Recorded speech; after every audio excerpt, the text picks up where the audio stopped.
When you're hitting the bag, right? I see you hitting them. When you walk, I want you to do like this. And boom, boom, boom, boom. You keep for boom, boom, boom, boom. How long you can do that? 1, 2, 1, 2, 1, 2.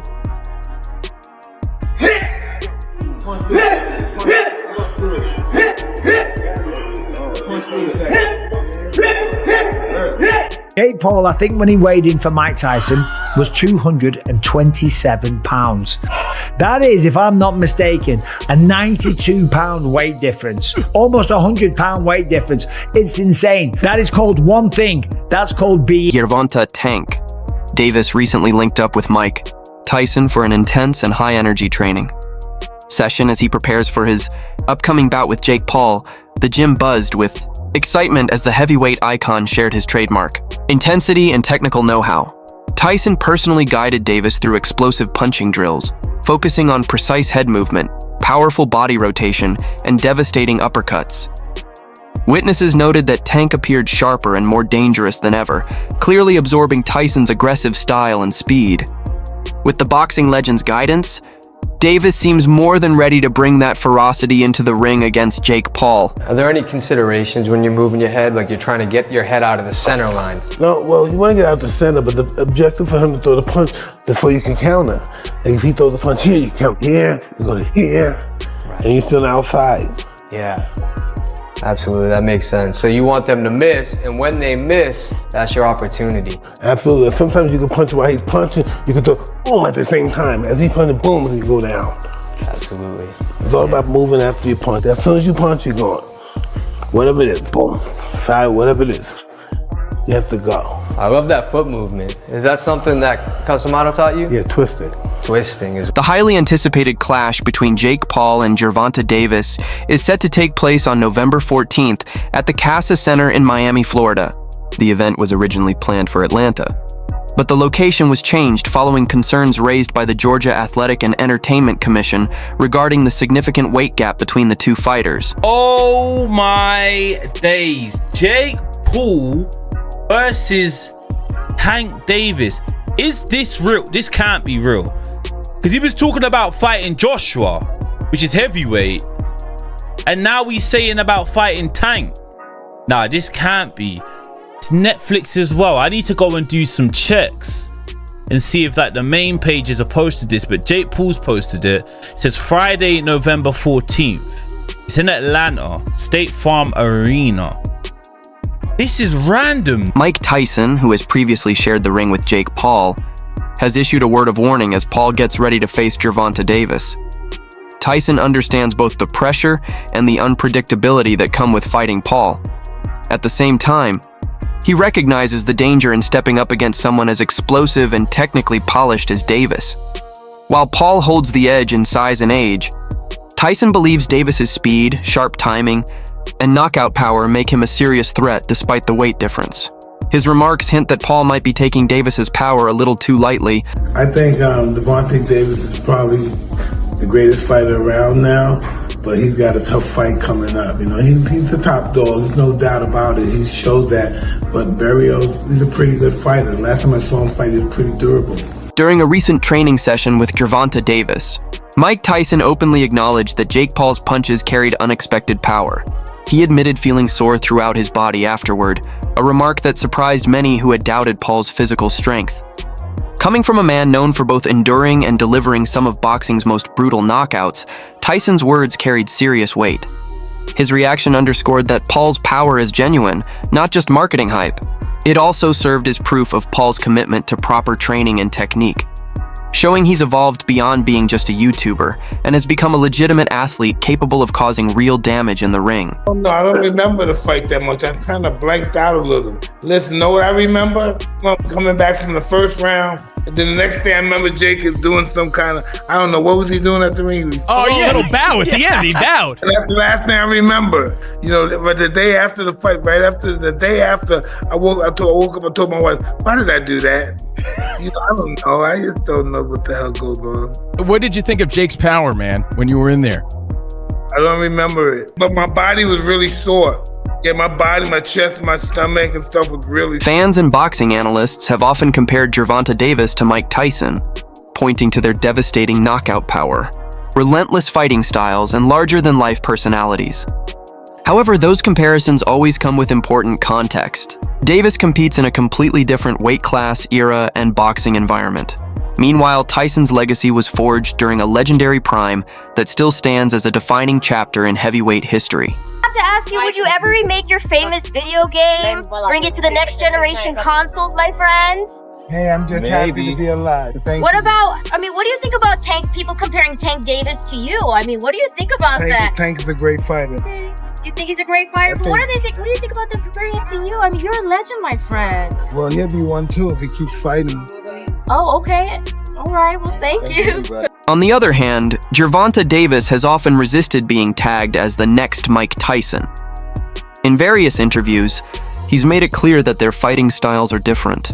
Davis views himself as more of a boxer-puncher, focusing on technique and timing, whereas Tyson built his reputation on raw aggression, pressure, and intimidation inside the ring. Do you feel like you're the mini Mike Tyson? Nah, What do you call your style? I don't know. I think I'm a boxer puncher. What was Mike Tyson? He was a brawler. Brawl means more than one person. A brawler, like somebody that's like. So he knocked people out real quick. You knock people out real quick. Yeah, but I can knock you out like. So you saying that you can knock him out faster than Mike Tyson, probably, if it was a challenge? No, I'm not saying that. I'm saying like. Mike Tyson got power and skills. I feel as though like I have like the whole pack. I don't know. When asked about the frequent comparisons between himself and Gervonta Davis, Mike Tyson didn't sugarcoat his response. He admitted there might be a few similarities, but not in the way people often imagine. Tyson reportedly joked that the only real common ground might be getting into trouble with the law, a pointed reference to Davis's past legal issues. His sharp remark made it clear that Tyson doesn't fully agree with the narrative of Davis being his modern-day counterpart. For Tank Davis, a lot of people say he reminds you of them. Does he remind you of yourself? It's a wrap. There we go. I don't know. I don't know. Maybe just getting in trouble with the law. Other than that, no. Interestingly, Gervonta Davis has never viewed Mike Tyson as an untouchable icon. Following Tyson's defeat to Jake Paul, Davis openly questioned the fight itself, wondering why a legend of Tyson's stature would return to the ring simply for a payday. He suggested the event may have done more harm than good to Tyson's legacy. That critique revealed Davis's unwillingness to blindly idolize Tyson as a flawless figure or direct parallel. Ironically, Davis now faces a similar wave of scrutiny himself. By agreeing to a high-profile, polarizing fight with Paul, he's become the target of criticism from fans, analysts, and boxing traditionalists alike. I think that it's fair to call them boxers now. We talk about Logan Brothers. I think it's okay to call Jake Paul a boxer. The only reason why I say that is because he do be in the gym. He's working on stuff. The fight that he fought Mike Tyson, I don't think he should have fought Mike Tyson because of who Mike Tyson is and the age. And he said that he didn't try to knock him out. Yes, you did. You just couldn't get the knockout. And he tried to knock him out for sure. How much money you think they paid Tank? Tank gonna make upwards around 100 million. Real talk, so you can't really blame him for taking that. Many observers see the upcoming fight as a spectacle rather than a true sporting contest, claiming it prioritizes entertainment value over competitive integrity. Critics argue that Davis sidestepped a much-anticipated rematch with Lamont Roach, a bout many felt he owed, in favor of a lucrative, high-profile showdown. At a recent press conference, Davis fired back at the backlash, making it clear he's unfazed by public opinion and telling fans to simply sit back and enjoy the show. Look at this face-off, Henry. What are your thoughts here? You're hearing that shit from me. That's cringe. In some weird way, I kind of like cringe it. about it? He's trying to big man the smaller guy, who the smaller guy to me is dangerous. I think Tank Davis is going to put the hands on him, but I like it, bro. I will say something about Jake Paul. He's brought a lot of attention to boxing. Tank Davis guaranteed $40 million. If you were in that position, would you fight Jake Paul? Oh, hell yeah. You got to give Jake Paul his flowers. Mike Tyson, Anderson Silva, Nate Diaz. Jake Paul is a disruptor, and he's done a phenomenal job at that. You get big and famous enough to where they would just hand you the title shot and completely throw out the ranking system. If Jake Paul was to do that, I think that'd be the greatest sports accomplishment in history. Going from a Disney Channel kid to a YouTuber to becoming a world champion. I don't remember the last time that I've heard Gervonta Davis say, I'm in boxing to be the greatest fighter of all time. I've heard him say that he's better than certain guys in his weight class, or this kid can't beat me. I've heard that. I can't remember, and maybe y'all can keep me honest online. The last time I've heard Gervonta Davis talk about his legacy in the ring. Like I'm building my legacy. I'm trying to outdo Floyd in legacy. Like, I think it started like that for him. But the influence of Floyd Mayweather, Money Man, not Pretty Boy, but the Money Man, and building your brand and selling tickets and selling pay-per-views and becoming a household name, that's also a legacy. You got the legacy in the ring, and you got the legacy in terms of how you sold. I believe Gervonta Davis is more focused on selling tickets and making money and securing his future for himself and his family. He said it out of his own mouth. I ain't got nothing else to prove.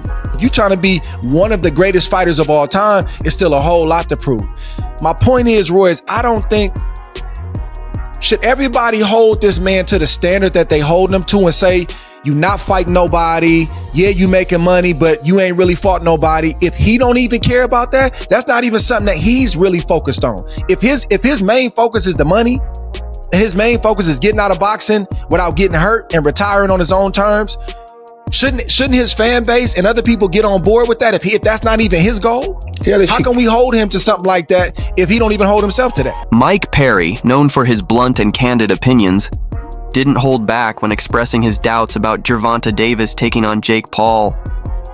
Perry claimed that Davis is no longer the knockout threat he once was, suggesting his drive and passion for boxing have faded over time. He went on to say that once a fighter loses that deep love for the sport, it becomes incredibly tough to compete against opponents who are naturally bigger, stronger, and hungrier. Perry highlighted that despite Davis's impressive speed and skill set, facing Paul would be an uphill struggle, especially considering Paul could outweigh him by nearly 180 pounds. Such a significant weight difference isn't just a number. It affects everything from how punches connect, to endurance and the amount of punishment a fighter can handle in the ring. Buddy Jake just signed on to fight Tank Davis. What do you think of that fight? He's got like 100 pounds on him. Yeah, and they say that there's a large weight discrepancy. Like, me and Jeremy are the same size. So, it's his lower half is really small. My legs are gonna work the best that night. I have really strong legs. I'll squat twice the size that he can, and so my strong legs are gonna do work. Jake is big. Tank has a lot of skill, but I don't think he's the same Tank that we saw the most incredible knockouts. We saw him, Lamont Roach performed great. They went to draw, and I just don't know. And Tank walked away. I don't know if he loves it enough to beat a guy who outweighs him by 80 to 100 pounds. Boxing analyst Showbiz.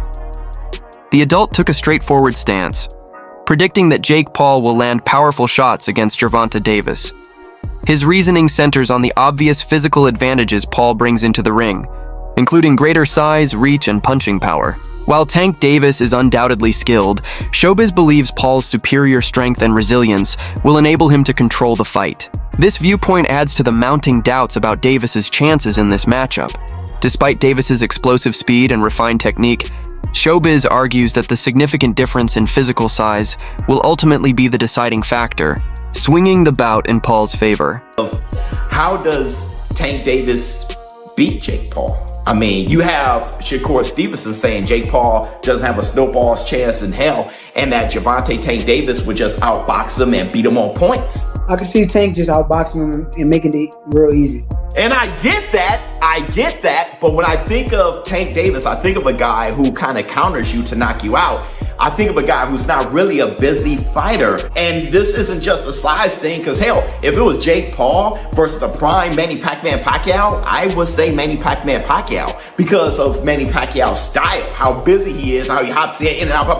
I think he would collect the points. While Tank Davis, I think he punches the least amount of all fighters in the world right now. So do I think he can one punch KO Jake Paul? Well, the thing is about Gervonta has really shown a huge amount of concern fighting anything north of 135. Check this out. He hit me in the back of my head. That stung a little bit, but other than that, it wasn't really That's why I was nervous. Like, he's 140, so I wasn't trying to get caught too. Critics contend that Jake Paul's recent bouts, especially his win over the 58-year-old Mike Tyson, reflect a concerning pattern in his boxing journey.